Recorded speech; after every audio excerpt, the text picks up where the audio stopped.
Mtazamaji, mkasa wa moto umeshuhudiwa katika jengo la biashara mjini Thika katika kaunti ya Kiambu.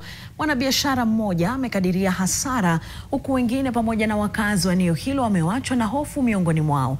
Wazima moto waliweza kufika katika eneo hilo na kudhibiti moto uliohatarisha biashara na maisha ya wakazi. Tumpate Victor Ngaruya na simulizi zaidi. Wazima moto wanaonekana wakipambana kuvunja lango la duka moja la vitabu na wakala wa pesa, huku moshi mzito ukitanda juu ya jengo hilo la biashara. Huku wafanyabiashara na wakazi wa Thika wakionekana wamekondoa macho kwa mshangao na hofu.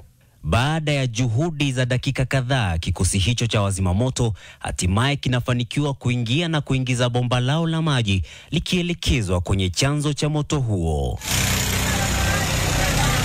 Tulipata hili jengo limefungwa kwa sababu kulikuwa asubuhi mapema. Kwa hivyo tulitumia zile machini zetu za kukata milango.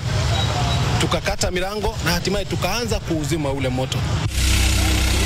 Inadaiwa kuwa chanzo cha moto huo ni jokofu lililopata hitilafu. Changamoto kubwa la wazima moto lilikuwa muundo wa jengo hilo la zamani. Kulikuwa na changamoto sana kuingia mle ndani kwa sababu ukiangalia hili jengo ni yale majengo ya zamani. Kwa hivyo kulikuwa na changamoto kuingia kule. Hakuna majeruhi walioripotiwa, ila mwanabiashara mmoja amekadiria hasara. Wakazi na wafanyabiashara wamepongeza wazima moto kwa weledi wao.